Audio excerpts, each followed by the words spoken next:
Ils ont souvent partagé le mot qu'on a battu à Mbosso. Mbosso ne maîtrise même pas l'histoire de son pays. Les lobbies sont au Ouganda. Qui va commander? Qui va payer ces gens-là? Et ils sont là pour combien de temps? Mbosso, dans l'incapacité de bien gérer l'Assemblée, il a pensé à anticiper alors qu'il est dans le faux. Le Ouganda est début sur la mando qui n'a eu. Est-ce que lobby te cause la même à c'est ok, ça suffit, tu peux partir. ADF, Ezaba, Ougandais. Ce ne sont ni des Congolais ni des Rwandais, ce sont des Ougandais. Mais vous acceptez que l'armée ougandaise puisse venir vous renforcer. Vous voulez d'une chose et son contraire. Nous voulons bien que la guerre puisse prendre fin, mais avec qui? Pas avec ces États oppresseurs. Moïse Noroué a proposé à Kiango. Mais il n'a pas pesé les conséquences d'après. Demain, ils ont balkanisation à Mboka-Nabiso parce que ces gens-là ne voudront pas partir sans prendre quelque chose. S'ils ne prennent pas nos minerais, ils prendront notre terre. Et ce nous allons léguer quoi à nos enfants? C'est pas ce qu'il veut. Mbosso n'a pas des initiatives parlementaires au quoi c'est ça. Mbosso n'est pas très prolifique dans sa nationale au quoi c'est ça. Du haut de son âge et du haut de tout ce qu'il a comme carrière. Il doit du respect, c'est ça je l'ai dit, monsieur Mbosso, il faut respecter ses sangs. Et c'est ce type-là que certains appellent président de mon parti, que certains appellent président d'Assemblée nationale, que certains appellent grand-père, que certains appellent papa. Mboké Gaïnini n'a pas échange verbal. Monsieur Poulou. Et ceux qui vous donnent un député, mais le plus mauvais. Mais abîmer à une initiative à contrôle parlementaire de mon côté. C'est celui-là que toi tu veux que puisse avoir comme président de la République. À un certain moment, et accepter que vous avez échoué. Nous sommes dans notre constitution à Mboka. Si nous sommes en constitution à Mboka, à l'outil règlement et l'Assemblée nationale. Pourquoi il y a une distraction sur Congolité, Longwe, ce que Maraboué. C'est quoi cette histoire? Dès qu'il y a 6 ou on a mon côté dans la qualité.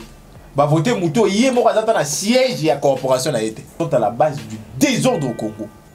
Pasteur, membre de l'Union sacrée. Moi, à la place de Kamba, j'aurais honte de serait-ce à postuler à ta.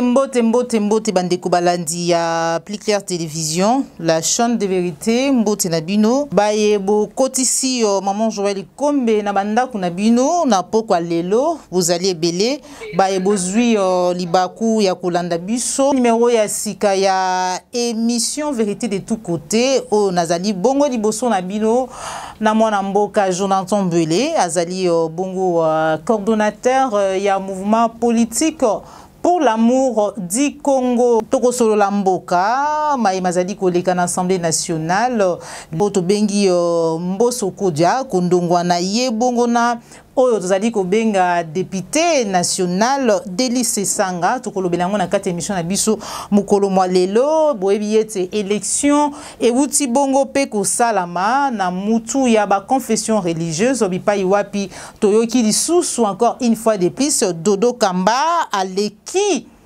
en tant que mokambi ya bayi confession religieuse tokolobelango na kati émission na biso mukolo mwa lelo tokolobela maimatali proposition to pe dépôt ya proposition de loi ko wute pa ya Tingi Pululu azali bongo pe député pona koloba ete mutu oya ko postuler na mutu ya maimatali bokambi ya mboka to pe na présidentielle esengeli azala ou moins une fois élu comme député, topé sénateur na kati ya mboka na biso République démocratique du Congo.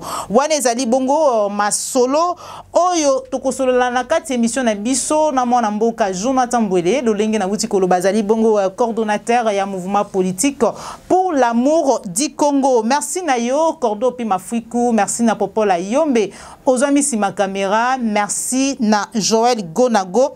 Chasseur d'images. Déjà, na coupé sa mbote na bino nyonso ba yebozui libaku ya kolanda biso na pesi mbote déjà na invité na ngai sur ce plateau mwana mboka Jonathan mbote na yo. Mbote mama Joël, mbote pe na ba Kongoma ni baso ba kolanda biso na ngonga ye. Mbote pe na équipe technique, mbote na ba nyonso ba tiaka biso na mabondeli. Na ko isa ba Kongoma ni ba kote belé. To interagir to sur la mboka pambate bokambi ya bato ba insuffisance au niveau de gestion des makasi et ce qui n'a pas écoloté ou ta mboula mibale qui déjà Matondo mingi maman. Ouais. Asepeli. Matondo mingi mwana mboka Jonathan na banza ete ezalaki bongo mukolo ya yenga. Tango na yambaki yo ni mission na biso otalisaki deja boye itope bokoti ya armée ougandaise na kati ya mabele na biso pona kotrake ba ADF. Toyoki ba congolais ebele to tomboli mingongo pona koloba ete mayewana et salami ezali vraiment na lié tope na raison ya coexister te. Lelo toyoki président de l'Assemblée nationale Mbosso Kodia koloba ete bokoti tope boye ya armée ougandaise na mabele na biso tope na mboka na biso ezali mbala ya liboso te. Avant Félix Antoine Tshilombo Tshisekedi akamba mboka ba mapinga wana basila deja koya pe na mboka na biso pe basala ba opération misusu oyambi yango ndenge nini alobi ete ye azalaki déjà saisi liboso alors que bayi député ba reconnaître yango te bazalaki saisi te. Maman Joël déjà faut que le ba ils a souni qu'on fait en mboka et puis qu'on partager mboka na ba trop à Mbosso. Pourquoi? Parce que Mbosso ne maîtrise même pas l'histoire de son pays. Lelo atteint au 20 ans après, l'armée ougandaise, toutes les fois où il est venu au Congo, il n'est pas venu en situation régulière. Donc, Aya n'est pas tuer Bisso. Vous souviendrez, il y a que Lelo Ouganda nous doit 10 milliards de dollars pour l'agression dans le Congo qui s'engage. Donc, Aya te que notre Bengia Kosunga Bisso, on n'a jamais appelé l'armée ougandaise. Par contre, tu veux que tu s'engage Afdel ou à Bengaka, grâce à musée, armée rwandaise Yaka.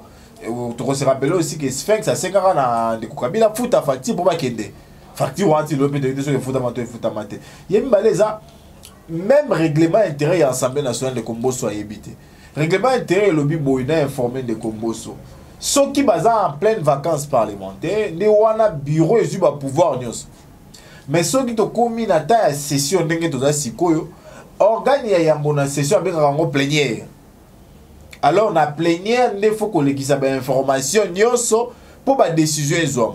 Tout le monde qui a l'armée ougandaise est le plus mauvais de tous les ministres de la communication. Aya le but est comme les plus mauvais.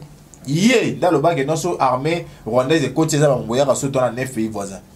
États-Unis a combien de voisins? Yé, dans le bac, il a fait Bénin. Yé, quand on a eu deux partager mes informations militaires, alors que mes informations militaires écoutent dans la secret défense. Si vous avez un bon ministre, ça passe. État généraux de l'information, donc on va être tilelo. Donc on va ça va doter. Donc, face à la situation, on comprend de bien noter. Ces gens ici ont partisé avec le mal. Ils ont partisé avec les diables. Pourquoi? On ne sait pas. Au prix de combien? On ne sait pas. Lélo, maman, il a été admis, je crois, dans la 29e session à l'Assemblée générale des Nations Unies. Que le monde entier a besoin d'une sécurité collective. Donc ça veut dire qu'il faut que ça m'a beaucoup pour lutter contre l'ennemi. L'ennemi a un terrorisme. Ok. Et que ça a été la carte de la session habitée. Chaque organisation sous-régionale faut réguler les questions de comportement, d'agissement, il y a une force collective que ça a. Tu vois, il y a un accord cadre à 10 abeba maman. Le but est de dire que tu as mais pour l'Abundisa Mabé, il faut qu'on informe les institutions et les organisations sous-régionales. Il y a un moment qui Centrafrique. En 2019, tant qu'on va Séléka Baye, à ce moment-là, il faut aider les États africains. Il faut aider à mettre fin à l'insécurité, ils ont continué à mettre fin à l'Amboka. Et à l'état de l'Amboka, ils sont prêts à aider. Bon, ça va. Ce qu'on a aidé, la conférence des chefs d'État est décidée. À l'époque, Idriss Déby, paix à son âme, président de l'Union africaine, à Sangui Saki, la conférence d'État, va décider de 10 milliards. Mais la carte va préciser qu'il y a non, pour la mission telle, pour la durée telle, moutako commandé kuna kozala telle, na mission le kufuta bango kozala telle. Mais le lo biso to ndimi Uganda ya. Conférence des chefs d'État et se réunir te. Moutou na nga ezali. Qui va commander? Qui va payer ces gens-là? Et ils sont là pour combien de temps? Le but de quoi que non, d'après actualité.cd, baza 1700 gens dans le territoire congolais et que 300 souffrent ça à 2000. Basali ba tir aérien na ba avion na bango siko mutu na ngai avion hélicoptère na ko mo za Uganda ceux qui Uganda zo tirer na sol congolais c'est que Uganda ayebi Congo ndenge ni ça veut dire que la meeting on va ça na armée angolaise du Colo il y a des informations qui ont filtré à la place je rejoins maintenant thèse pas banda ko théorie topé machination ya balkanisation ya Congo et ça les maka mingi dans secteur militaire et c'est ce que nous vivons maintenant parce que Uganda a tiré les Colo. Asali ba avion na ye bato akumi ba Ougandais bayebi position ba policier so ndengeni bayebi position so donc si on fait toutes ce qui fait oh ba koloba ete ba kusala ngo likolo ezali pe ya solo non moi ba image ezali ba bombarder et puis ba tire assez ba image ezali mais pas c'est ça que le lot toza à tête à l'Union africaine mais tozo ko valoriser ba état africain et c'est ce qui fait que na poste na biso secrétaire exécutif ya SADC ba beta ki biso to bibi na voir la biso moko libumu tulu parce que nous ne considérons pas l'état africain na Afrique ils ont déjà arrêté que non comme membre non permanent à ONU et aux ala Gabon na orgueil il y a régime Chile gelou na batune ba bitu petit na mutu ba bon ça pas le rôle moti na mutu to beta biso na SADC to koyi to fa habiter to pesa Israël qualité membre non permanent mais comment on va prendre des décisions sans considérer la première des organes? Il y a l'Union africaine, il y a conférence des chefs d'État. Donc nous pensons qu'arriver à Ouganda, heureusement que tout le monde que Baye na bango, ministre na bango la communication, mais que sa population, finalement il a été rattrapé par. Et là on y a maintenant ça là que notre la population soloté juste après ne Baye confirmer te bazabel et bien na katamboka na biso. Pour deux raisons. Raison liboso eza ba violer même constitution ya mboka. Article 214, 215, 216. Et le biso qui est au ambinga citoyen Mokambi a ratifié, comment tu dis, a ratifié. Faut zonga un accord et ensemble. Ensemble ne veut pas dire mosso, ne veut pas dire bâti. Ensemble veut dire les députés qui doivent se décider, qui doivent se prononcer plutôt sur la question. Pourquoi? Parce que dans le cas la population civile les alliés, il faut faire des recommandations utiles à l'État. Pour que l'opération ait les cas bien, peuple à la victime. Parce que n'est pas tirer les colos. Est-ce que non civil va la rater? Parce que tout le monde a une image. Congolais va que fournir ba bilo kuna, ba que de ça la ba creuser artisanal là bas. Déjà aller chercher. Ce que yo ndongo beta likolo a visé bangote. Est-ce civil va qui épargner la tiroana? Si on fait toutes les questions. Et deuxièmement, député national. Mon corps José Moufoula à ça qui déjà motion. Alors que ceux qui ben informa qui assemblée plénière, est-ce qu'il y a ça motion? Non. Donc ça veut dire que Mosso, dans l'incapacité de bien gérer l'assemblée, il a pensé anticiper alors qu'il est dans le faux. Parce que les lots, motion est alliés que vous allez examiner. Pourtant, il avait l'information que vous pouvez bien convoquer la plénière. Quand on a convoqué plénière, on a intériné Kalimada. Plénière, on a dit la question d'État, la question à secret à Mbokaboué. Donc nous pensons que Mabé à Congo, nous avons des gens qui nous gouvernent par défi d'abord et deuxièmement qui ne maîtrisent pas les textes. Et c'est ce qui entraîne comme conséquence les tâtonnements dans la gouvernance. D'accord. Maintenant, yoki na ebite soko tangaki yango na tangi tweet ya Moindo Nzangi ou azali bongo député national alobi ete ya silaka déjà ko proposer to pe ko pesa likanisi wana na Assemblée nationale akomaki yango tango azalaki député Yambo akoma ministre kotalisa ki sengelaki ko sangisa ba force lolenge basali yango lelo Uganda na République démocratique du Congo pona koluka ko ba ADF oyambi yango ndenge nini alors que biso to yebi azali moko ya baye bazali ko telemela ba nyonso Rwanda Uganda bazali ko sala République démocratique du Congo. Maman Moïdo a modèle. Un Congolais consciencieux, un Congolais sérieux. Oh ayebi déjà qui ramène les alara infiltrés à proposer ba sangisa ba effort. A proposer plutôt ba équiper armée na pas pesa bango makoki. Ça veut dire que déjà il ne sait pas ce qu'il veut. Et s'il dit qu'il a proposé ça comme député, il ne devait pas simplement proposer. Il devait en faire même une motion.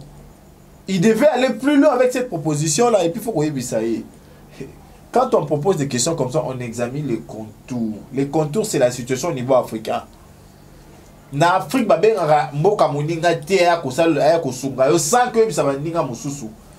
pourquoi? Parce que déjà les Kambouya fout à Bango, qui les paye? Ouganda nous doit de l'argent. Et si on réfléchit un peu comme ça, maman, Ouganda nous doit 10 milliards. Lelo Ouganda obeta na mando kinae na batonae. S'il arrivait que Ouganda aujourd'hui arrive à nous causer de bien, par exemple, à Sungi biso de élaguer bon mouké question voilà. Et tous encore il y a eu sur Ouganda fout biso biso. Pourquoi? Parce qu'à Salé Limbongo, à perdre de Massasinae, à perdre de Batonae. Abi ya kolanda ba oya ye ba rebelle ba rebelle ba def baza oya bango ba uta kuna bien que non to yoka ta mukolo moko te ba def ko attaquer Uganda mais tango landi bango lelo raison nini oyo parce que ezali la batu misu ba koloba bongo ete bango ba ye kolanda parce que attentant moko uta ko sala na mboka na bango. Maman na fouiller internet. Na fandi na TV radio ougandaise na bango na luki ata image ya attaque moko. Omoni yango te. Na Uganda. Mais na moni ba photo de ba ko kata kingo de ba ko papa de ba ko papa taba na boucherie. Ya biso. En Ouganda, les ADF ont avisé il y a attentat terroriste mais ba sala yango te. Mais chez nous, nous avons perdu des imams, nous avons perdu des prêtres, nous avons perdu des compatriotes, nous avons perdu des élèves, de mères, de femmes, de parents.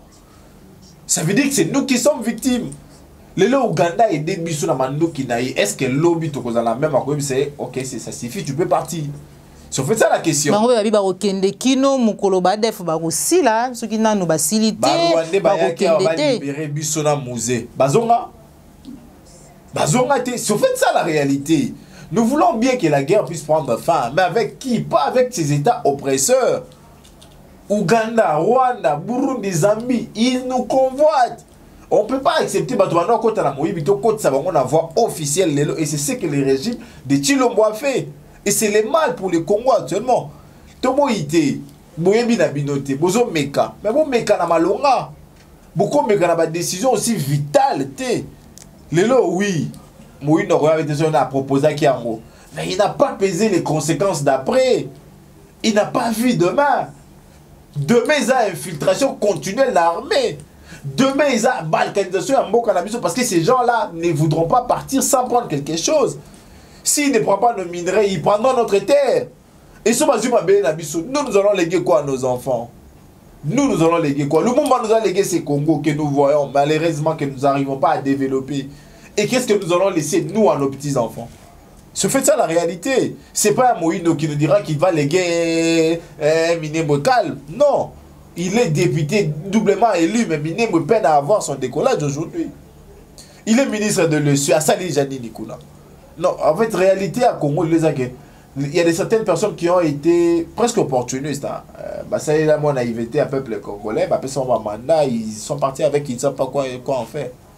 Et que ça la passe mon amboka Jonathan tango yoki déjà kondongwana o ba imboka ba kolobela la ngongo tozali ko solola entre Mbosso Kodia oazali bongo président Assemblée nationale na député national de lycée Sanga ya zoki maloba poete alobela maeba pesa ki enzela mais tango ameki ko toucher dossier ya maeba tali bokoti armée ougandaise na mabele na biso Mbosso Kodia luki abotola ye maloba mekasi ye pa linga kite CD analyse na yo image Assemblée nationale lelo makambo ekolekana. Maman, image Assemblée nationale lelo est une institution moko incontrôlée ingouvernée. Voilà pourquoi on a parlé des députés. Parler de quoi? Parler des députés. Il y a parlé du peuple soutenu. Pourquoi? Parce que ça va couler beaucoup aussi, c'est bon. Tu imagines un peu mouter comme ça musala l'état c'est un droit de s'initier à tout que d'obina. Et ça va couler des députés maroté mabino et kokikata. La démocratie, parce qu'on appelait ça temple de la démocratie. Mais où se trouverait cette démocratie? Ce qu'il faut monter dans le baillot, restreindre les droits à la parole. Ça veut dire qu'à un certain moment, il y a une petite, bon, non pas une petite, grande dictature, et surtout que c'est fait par un vieillard. Donc, la dictature a mené le défendu, voilà. Mabé Moussou et Zanini, maman. Président et Assemblée nationale. Bon, tout le monde a sauté. Au cours, il y a un négo, il y a pas, cursus, pas, au côté, oui. Mais ça, c'est la fonction, voilà. Fonction les autres honorabilité mon con aboto la honorable Ndomba Simaloba comme c'était un député calme et serein qui battait mais il va maintenant tenter en fait chercher un des meilleurs de mon pays parce qu'il faut le dire n'a partagera souvent bah point de vue n'a été tant que politique parce qu'il est un peu versatile c'est ça mais c'est quand même parmi les meilleurs des élus de ma république. Mbosso n'a pas des initiatives parlementaires ou quoi c'est ça. Mbosso n'est pas très prolifique dans l'Assemblée nationale, quoi, c'est ça. Ça, il faut le dire. Du haut de son âge et du haut de tout ce qu'il a comme carrière. Il n'a pas été en mesure de faire ça. Il doit du respect à ses sangs. Il doit du respect à ses sangs. Ça, je l'ai dit, monsieur Mbosso, il faut respecter ses sangs. Et de deux, maman. Ils ont Sony.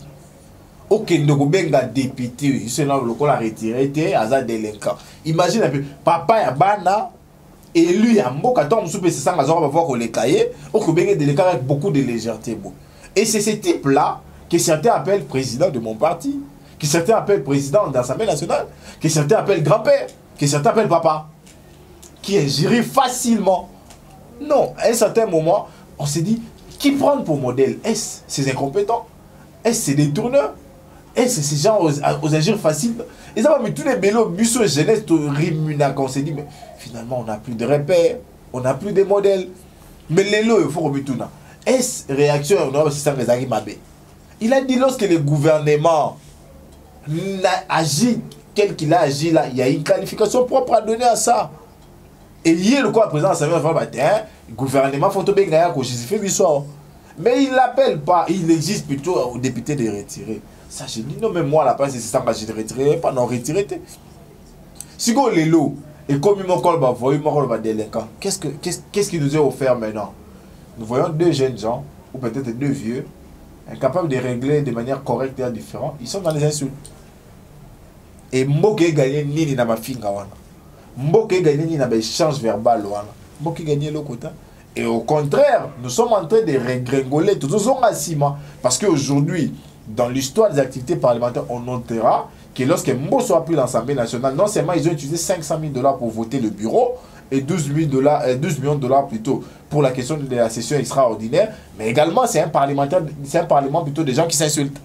Wanande au Congolais ba retenir na monde ba benga biso bon na parlement na bango kuto ba finga na j'imagine un peu alors que biso dongi ba na parlement na bango ba ministre ba koyaka c'est ce que nous voulons entendre na parlement na bango contrôle des effectifs na parlement na bango ça les salement mais biso ça parlement ba doit finga na ba doit finga ba nani peut-être mon collègue a plus de 60 ans na député mo sala msali. Merci beaucoup, mon amboka Jonathan Belé, Bandeko Balandi, Plus Clair Télévision, la chaîne de vérité, nous allons koba na émission na biso, émission vérité de tous côtés. Après Mema, proposition de loi, topé à Likanisi, à Noël Tchani, na Maimatali, Bokambi, Yamboka na biso, loi moko ezalaki wa Congolité, bon, souka na yango to yebite, lo lengeni ne soukeli na Assemblée nationale, topé na parlement, lelo député Tingi Pululu. Akei ko déposé proposition ya loi na ye koloba ete po ete mutu akamba mboka na biso en tant que président de la République et sengeli na ye azala déjà une fois élu président député topé sénateur na kati ya mboka na biso oyambi yango ndenge nini. Une fois de plus na koseka pambate et puis singane posa koseka. Nanandaki dernièrement de Noël Tchani, tant qu'ils ont regretté pour l'année avec nos proposition de loi.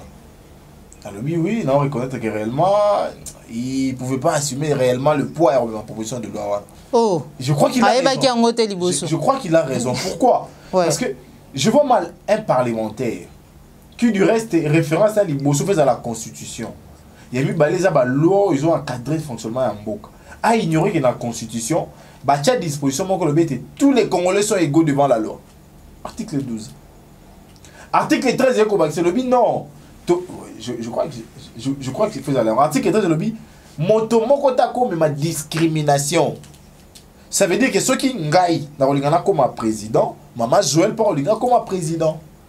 Il y a une loi sur la Seigneur en 2018, le bité. Pour l'élection à député, par exemple, ceux qui ont la ONG, on a 3 ans d'activisme à ONG, on a candidat président, candidat député. Donc, on a tata moussou soir à la célébration à l'Iboumoubouya, donc, à ta route de diplôme, exact, mais à candidat député, à voter, c'est en fait ça la réalité. Il va promouvoir l'égalité de tous les Congolais. Sur ce, tu as la constitution à Mboka. Constitution, les droits à être électeur et éligible est garanti à tout le monde. Ça encore, monsieur, pour l'Union, il faut que le droit à cause de l'éligible, il faut que le candidat président et il peut l'être. Si il y a le bilan, pose à la candidat, il faut que la député. Monsieur Poulou, et ceux qui me donnent la député, mais le plus mauvais. Il va être les médiocres, les députés. Il se fait la question. S'il a été député, mais abîmé à ta initiative à contrôle parlementaire de mon côté, c'est celui-là que toi tu veux que le puisse avoir comme président de la République. monsieur, à un certain moment, et accepter que vous avez échoué. Ce que vous avez vendu comme rêve à vos électeurs, vous n'en étiez pas à la hauteur, vous n'en étiez pas capable. Parce qu'aujourd'hui, moi, je poserais la question à M. Pouloulou, par exemple. Combien d'initiatives à contrôle parlementaire a initié? Les entreprises publiques sont par terre. Combien d'entreprises publiques ont y à contrôle pour Nabango? Et il va venir nous berner avec cette promotion de loi qui reste est une petite distraction de mauvais goût d'ailleurs. Parce que les populations de Gaïba, par exemple, Djibo Tchenanda Kuna Palissade, Basombi a une ligne budgétaire. C'est là la question que tu dois poser comme député, question orale par exemple. Dans le ministre des Finances a expliqué. Qu'est-ce qui fait qu'aujourd'hui dans les entreprises publiques, plus de 3 mois, suspendant tout. Mon quota qui est devant le juge. C'est là ton travail de député. Il a plus sur Kinshasa, mais c'est pour Loulou. Le gouverneur de la ville est là. Bueno, ça les rappelle. La ville est sous eau. Yemisa Bisso, Moussa, comme député provincial à Selembao.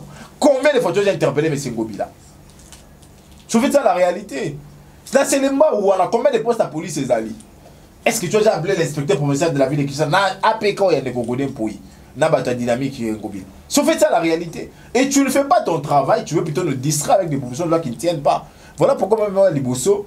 Pour la raison, Congo apparemment Congolito et Bota Penza Maïbelu. Niqué. Sans fondement. Bon, ceux dans le bagage, ça s'acharne contre un bagage à côté à Moïse Katumbi. Dans un côté juif. Dans le Huboui. Proposition à Libosso, non, il y a mis balai. Ils ont respecté ta moquette constitution. Alors que Moubeko Nyoso, initiative de Rosoir, faut la conforme na constitution. Il y a un moment où la cour constitutionnelle on vérifier conformité. Ce que yo moko déjà constitution bien dans l'obité on a yeux la constitution de dans le hôtel na kena mo siko. Est-ce que seulement Liboso ya komema ba proposition ya loi ya lolengi wana est-ce que ba memela ka bango ka lolengi ba memela ki ya Noël Chanito ezali ba proposition ba loi moko ya ka tout simplement pour na ko distraire peuple lolengi toto ko yoka misusu eleka ki awa ya matali dot ya ke tchema kelele belé après eleka nika boy makanisa lolengi wana tu vois il y a moni bon permettre na rappeler ça la mot troté ils ont moins 2 députés moko exceptionnels ya mboka na ngai. Je cite l'honorable Lutundu, là, bien qu'à son couronnement au géré ministère des Affaires étrangères, et là, l'honorable c'est ça. Pourquoi? On va recevoir une initiative. Avant, lui, il a l'idée, il réunit un cabinet de travail. Ça veut dire que bah, juriste, bah, Koti, bah, sociologue, bah, Koti, humorise la question. Et tant qu'on va vous présenter eux, en gros, et l'équipe va la moko. Pourquoi? Parce que là, c'est la question de la vie, en fait. Parce que les lots, aïe dans l'Assemblée nationale, Mbosoko de Alekisi Ango, député Mora autour aura la question. Qu'est-ce qu'on fait de l'article 12? Eux le mettent tous les Congolais sont égaux. Qu'est-ce qu'on fait de la question de l'accès ou le droit à être éligible électeur à tous les Congolais? Alors vous avez un ça voilà. Il y a un moment où face à la négo pour nous sommes dans la constitution à Mboka. Oh, c'est que y député aux la constitution à Mboka, mon Mboka Jonathan. Oh, Mama Solo. Sommes dans la constitution, si sommes en constitution à Mboka, à l'outil règlement et l'Assemblée nationale. Il y a un faut vous appeler l'assistant parlementaire à Valorant. Soit aussi ce qu'on a règlement à l'Assemblée nationale. Et puis tu cherches maintenant à consulter des gens. Au coup, il y a une distraction réunion sur Congolité, Longwe, ce que Maramoué. C'est quoi cette histoire? Pendant que nous avons une gratuité faible, une gratuité qui peine à tenir, pendant que nous avons nos rues qui sont en train de subir les effets néfastes de la gestion de Ngobila. Monsieur Pouloulou, tout ça wapi. Essayez d'être rationnel et cohérent avec vous-même. Merci beaucoup, mon Mboka Jonathan. Tout à l'heure, Kokoba na émission Nabiso, coordonnateur et mouvement politique pour l'amour du Congo, cadre ya Lamuka. Voilà, la base était bandé que belé. Bah yebi mais que ça la malamu ko rappeler bango le lingue pour vous rappeler tout à l'heure. Ama ko lobate un silence on dirait complice Kagama ya tweetité, communiqué, action mon côté alors qu'Azali Moutou Liboso ya koloba ete mboka na biso ezali dirigé par Paul Kagame mais Kagame yewa AP Uganda Koti quoi attaquer ba def a lobate heureusement le bien ngo Moutou Liboso loba qui non réel. Mais tant il fallait quand même qu'on réagir déclaration Twitter action mon ko songolo pakala. Oui pour monsieur de bien aigle. Il voit toujours devant. Il est là pour anticiper Et c'est à nous, la population, de s'assumer pour le reste. À une seule chose qui est noire réellement, c'est lui qui dirige. Mais tout le monde, ils sont en autorité morale et à Congo. Il y a Congo. Rôle protocolaire et ça limite. Yo monité, il y a les bossons sous la cime. Na bibi no boyebi protocole te ah ba to bayebi protocole bayebi etambola kalolenge wana vous voulez tout critiquer, vous voulez toucher à tout ce qui bouge, voilà pourquoi bolingi komona te lo wa mukete bolingi bo komisango grave eza protocole yo sala protocole ba tout na yo yango protocole ba ça l'empêche la Rwanda na Rwanda le kana kabongo te tant Museveni ayaki awo na Macky Sall autre chose là pour na bongo ba transgenre na ba sexualité ma bébé na moi. Et qu'est-ce qu'on a fait? Si on fait ça la réalité, oui, bah est-ce que tout le monde a dit Macky Sall la cima? Si on fait ça la réalité, tout le monde a Macky Sall liboso plutôt. Pourquoi seulement pour là? Il y a un moment tout là. Pour la nous sauter, mais quand on a Kagame, il faut liboso. Nous pensons. Et puis t'as la comparaison va sali. Bazui il y a sénateur à vie. Bazui bien on va tché. Mettez le rouge bango. Tapis rouge à sénateur à vie. Très propre il y a bango. Salité. Et c'est ce qui veut nous amener aujourd'hui comme exemple à prendre. Je me suis dit, mais nous sommes où? Nous voyons comment la chose. En fait, la réalité aujourd'hui, maman, c'est que les Rwandais a les Congos entre ses mains. Pourquoi? Parce qu'une personne veut le lui donner. Dans les informations au lobby, Usine Oyo, et ils ont minéraux à Bissau après qu'ils sont en Rwanda. Et puis, on écouté combien? Combien? 5 millions de dollars à Pamba. Oui. L'archer compatriote. Et alors qu'ici, institution présidence de la République, seulement pour le mois d'octobre, ils ont utilisé 270 millions de dollars. Donc nous pouvons à peine construire plus de 30 usines. Voilà les choses qui doivent nous révolter et appeler également à ces réveils populaires. Bon, il y a des usines et même les minerais dans Moka. Sans qu'on détermine la durée, il y a l'exploitation. Alors que 270 millions de dollars utilisés, on a plus de 100 usines. Et chaque province, vous avez au moins 10 usines. Qu'est-ce que nous voulons? Est-ce que nous aimons ces pays? Est-ce que les Chilais Gelou veulent également nous voir évoluer, ils veulent nous voir reculer? Chilais Gelou de Souni, n'a bien vous approché. Chilais Gelou. Bon, on va timo la car, ça la l'autre. Régime au comment Chilais Gelou. Si on fait ça la réalité, tout le monde idée, beaucoup qu'on a noté. Mais il ne faut pas nous amener dans des histoires pour nous souffrir dans les 2023 nous avons dit. Non. Parce qu'aujourd'hui, tous les accords occultes et visibles qui vont payer demain, c'est nous. Les loyaux, durée d'exploitation et minerai au Rwanda des huîtres éviter. Contrepartie d'un biseau, tu éviter.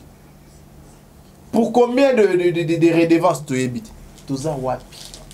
Et de tous les 500 écoliers, il y a un groupe scolaire Kodia. Mon côté, tout le monde mon côté.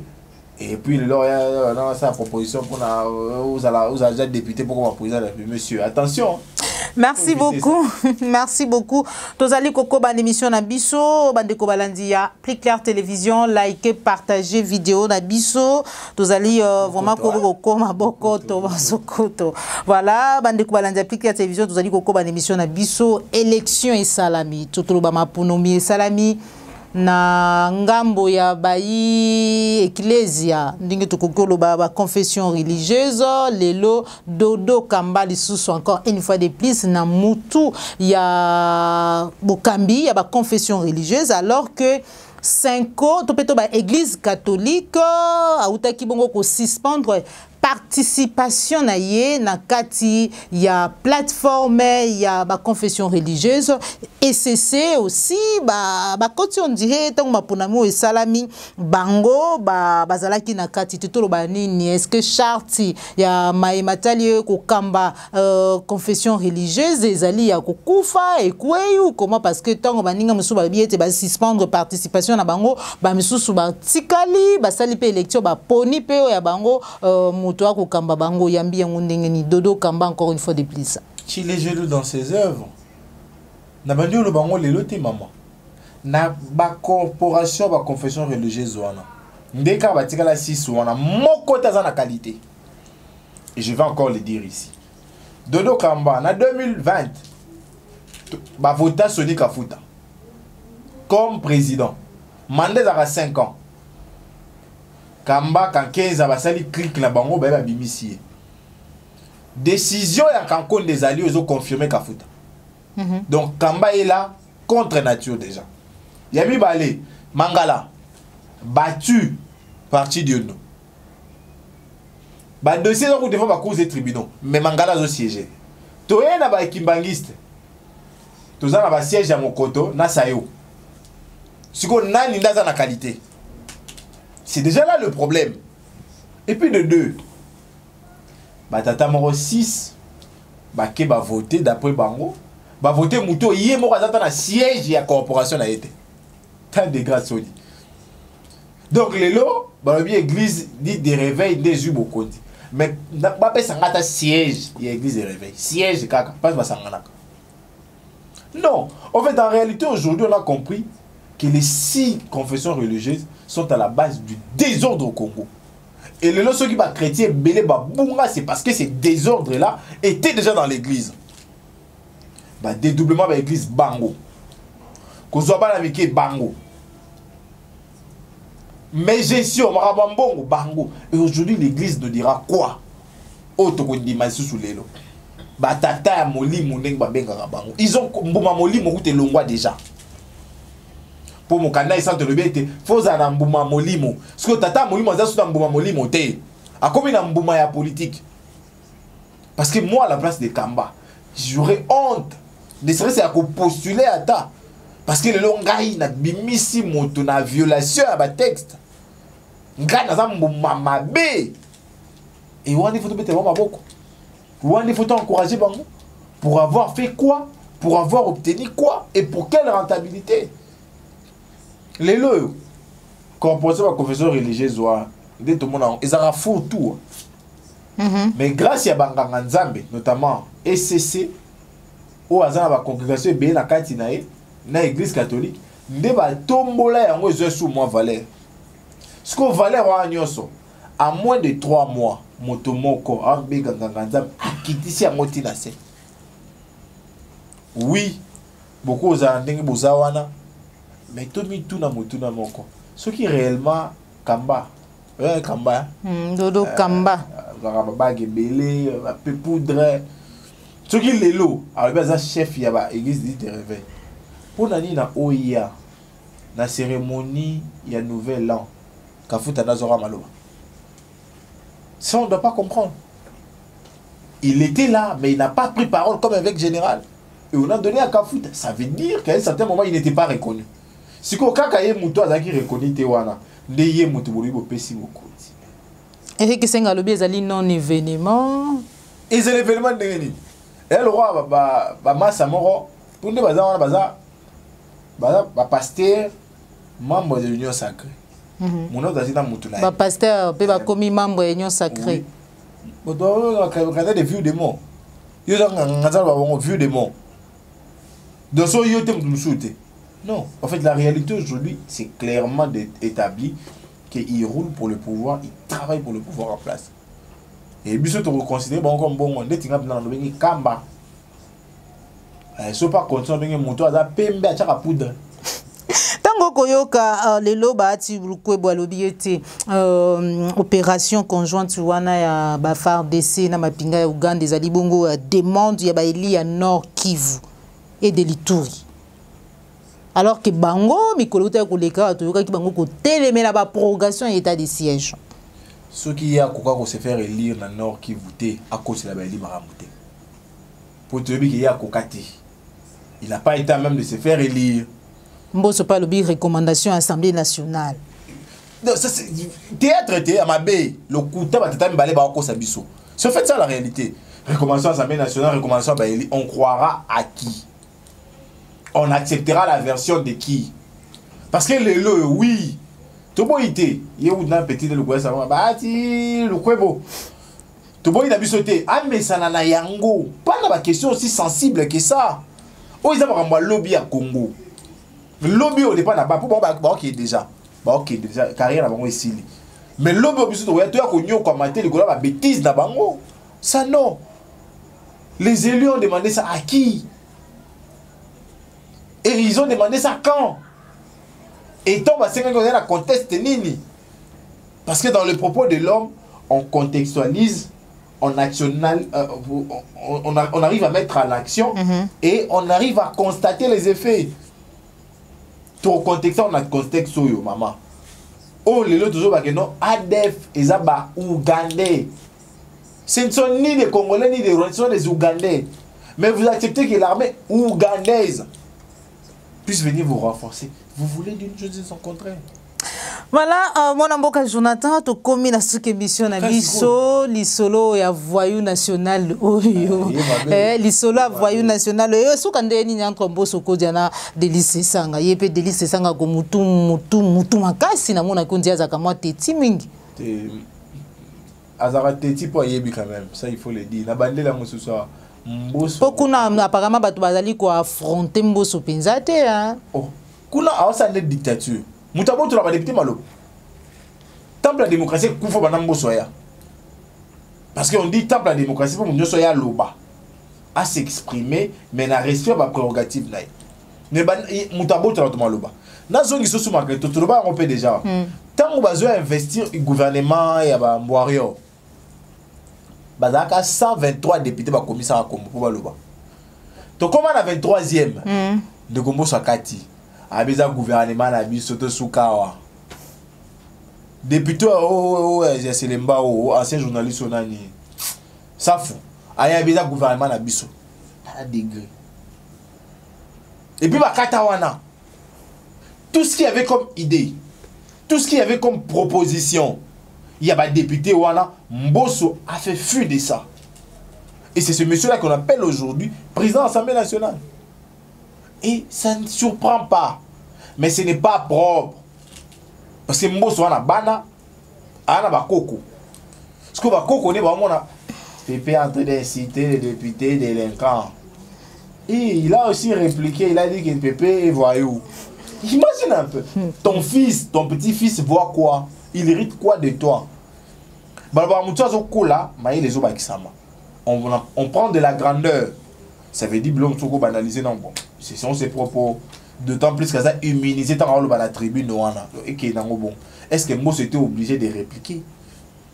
Est-ce que c'est ça qui a été obligé d'aller à l'extrême pour dire qu'il est voyou? C'est en fait ça les réalités. Donc les lots, dans le changement des narratifs, c'est comme on dirait le ministre de l'information à Bouna. Faut changer car on a des classes politiques. Parce que nous avons le changement des narratifs, on va confondre les alors il y a une seule s'arrêter. Donc en réalité aujourd'hui, le peuple congolais face à la choix malonga. Choix malonga na ba gouvernant na pour lobby à Congo dépendre na ngoma. Lobby à Congo ezali ko dépendre na choix ya peuple congolais na lolenge ya kopona ba eba ko kambaye mon mboka Jonathan masolo ya ba détournement. Utobetama awa Congo hold up yaki lelo bandeko balanda Appliquer télévision ba utoy komona na ba émission na uti kusala na sala kipena mona mboka lembo lojwa bipai wapi to chaki vidéo moko bipai wapi bandeko ya Katanga bazali ko dénoncer exploitation illicite ya ba minerais na biso batangi kombo ya konjamboka mwasi na ye na libota oya ye o bazali vraiment ko menacer bandeko bazali ko exploiter ba minerais ba ko créer ba entreprise oya bango mekasi mikolo witu ko leka batangi kombo kabila pona ba détournement et puis les loto ozali ko yoka kena mikolo ezali ko ya États-Unis ezali bongo ko préparer ba sanction contre ye na ba proche na yo bazali cité na kati ya ba détournement to pe ba bazali ko créer ba société pona ko zwa vraiment la lenge ya makasi to na lenge mibeko esengite ba minerais ko exploiter mamoni mouvement surtout kambaraton to créer yango. J'ai remarqué que les Congolais n'aiment pas ces pays. Pour l'amour du Congo. Maman, par amour pour le Congo, tu ne voleras pas ton pays. Par amour pour le Congo, tu ne feras pas d'accord secret avec le Rwanda et l'Ouganda pour vendre une partie de ton territoire. Par amour pour le Congo, tu travailleras pour son développement. Les loyaux, maman. Gouvernance c'est le programme na yango ezali. Ba ebsanga ke ba maison civile est comment dans chaque province. Pourquoi faire? Pourquoi faire? Parce que je sais que chaque province est un gouverneur. Et gouverneur a obligé à cause de la résidence na résidence il y a président. Et lorsque le président arrive dans une province, il est pris en charge par les gouvernements provinciaux. jusqu'aux maisons civiles dans la province et ça la nie. C'est déjà la première question. Deuxièmement, comment le bar que non bokambi ils ont siège dans mon ce que on a au Katanga kuna là-bas kolwezi comment siège. Pourquoi? Parce que là ça sent les minerais. Là ça sent l'argent. Si on pose yango na manière légale, il faudrait que l'institution kufa. L'institution kufa zani, tout dans le gouvernement. Le quoi gouvernement est kufa de moni ba privé ba koti kuna ils sont en train de piller la République. Parce que ceux qui gouvernent maintenant ils ça là, ceux qui gouvernent là qui est efficace, on n'allait pas avoir ce genre de vidéos. Les loyaux n'a pas joué par exemple. Entreprise moko et boy ba créeur ba qui ne créer. Ata membre mon côté à gouvernement à tout le monde. Pourtant ces gens-là vivent de là. Ba vivre na créement na bango wana. Parce que l'État moyini à peuple, tu es dans un moyinité ba occasionnel dans ton fan Dion. L'État moyibi à peuple. Akangi miso. A occupé en côté. Est-ce que va profiter bien le quoi déjà gouvernement là les trucs et c'est ce qu'ils sont en train de faire. Et c'est ce qu'ils feront pendant ces 5 ans. Et ils doivent toujours dire merci à Nanga. Na ba ba na fa kumisa Nanga pour nga personne pour le mieux. Nabi Nanga lelo a commis parmi ba proche président de la République alors que le bazaki kabiliste. En fait la réalité c'est celle-là. Na commis ça, na sala protéger ngai. C'est fait ça la réalité. Parce que les Cambouis hold up, ceux qui hold up. Bon, nous avons avec beaucoup de pincettes parce que nous avons remarqué que l'eau qu'on a pesé dans la faute est belée. Oh, ils ont ça la crédibilité dans. Bah les Moïse Belbosso c'est même la belle élection. Moïse Belbosso ah, Belbosso même élection. Comment ça? Oh non, Nations Unies n'a une bonne élection. Oh quand Kabila y va. Oh. Mais dans la loi la zéro guerre en 2018. A une félicitation à secrétaire général des Nations Unies. Pour le gouvernement a que ça une élection sur fonds propres. Immédiatement je me suis dit non ça c'est de la farce. Bon oui ça va être que madame Leila Eba qui était que on est Darambon. Pour Yazanani, Azala qui est plutôt représentant, il y a secrétaire général des Nations Unies dans Congo. Na mon abisso vient abisso o ya nzoto ke mulai akoma ba miso comme national. Akoma nani? Akoma premier ministre bo. Ah le oba débouchara liboso na IDPS. Chibala, voilà, Chibala. Na mon arrêt na ça va justifier bien tout 2010, tout 2020. On a vu ces navettes là. Souyo yeb sanga que non, on est une bon et puis secrétaire général représentant na ébalité. C'est flou. Il y a mis balé 3,5 millions de pièces maman. Qui l'ont analysé? 10 journalistes dans 5 médias internationaux. Et en combien de temps? 9 mois. C'est pratiquement impossible. Ce il faut donc Kaboula, mon cousin au moins 4000 et quelques pièces. Alors on a dit on a combien de temps? Déjà là le problème. Et puis dans Souka Balobini, quand on a Balobara, on a Panama Papers, on a Bloomberg et tout. Les documents que nous avons utilisés sont couverts de confidentialité. Ça veut dire que tout le monde a un côté. Bon, on a un gaï. On a un gaï. Ce qu'on a récupéré, on peut s'en faire 40 000 euros. Franchement, merci beaucoup.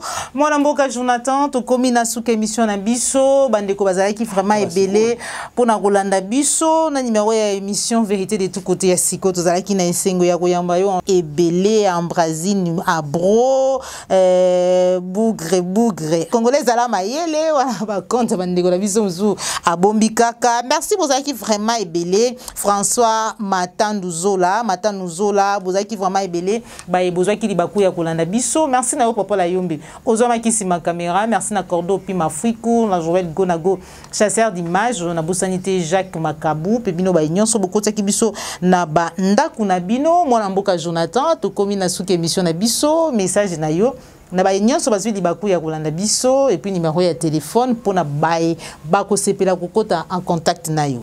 Mato Domingue maman en tout cas la CP de l'expérience à l'élo. Dans la plus régulière. Oui. En tout cas, Maton Domingue et Ndenaïs Raba Congolais. Ou avec Sami Libakou na Maïna Lobia à Limbissa. C'est par amour pour mon pays que je fais ces analyses, que j'ai réfléchi. Parce que je veux voir ce qu'on peut aller de l'avant. Mais pour n'avoir quand ça qui va pas que ça moi l'eau comment qu'on a na lobby ou peut-être na Zangaki, tout peut pas s'angana longola moko. Nous avons un numéro contact où ils arrangent pour aller dans la plateforme pour nous recevoir là. Ce que vous avez banda Congo, c'est plus de 143 liboso, 81 35 21 391. Ce que vous avez Congo, c'est 081 35 21 391. Et en tout cas, les Congolais, nous sommes obligés de soutenir Plus Clair Télévision et Maman Joël parce que c'est vraiment un travail de beaucoup de sacrifices, hein, parce que les bêtis, du coup Jonathan Fouya. Donc en tout cas aujourd'hui j'ai senti vraiment cet amour que tu as pour le Congo, maman. Je préfère le dire en direct, hein, et par rapport à cet amour là je prends l'engagement de toujours être là. Merci beaucoup. Merci beaucoup. Mon amboka Jonathan, tokutani bongo mbala ya sima. Soki kolo abateli biso. Merci, on a ba milliers de Congolais oyo bolandaka biso toujours awa na kati ya Kinshasa, République démocratique du Congo, na ba province bozali kobenga biso tongo midi pourquoi lelo ebele na ngambu ya Ituri botindela ki maman Joël Kombe ba vidéo lengeni ni bandeko bazala ki vraiment lelo en déplacement déjà parti il y a 4 heures pour na kokima ba Kodeko alors que état de siège ezaliwana en même temps ba armée ougandaise yé merci na bolingo vous allez renouveler chaque jour na kati à la chaîne de vérité. On se retrouve pour un prochain numéro. Merci na Christian Bopati le référendum, merci na ba nyonso bozala ki vraiment ebele. Au revoir.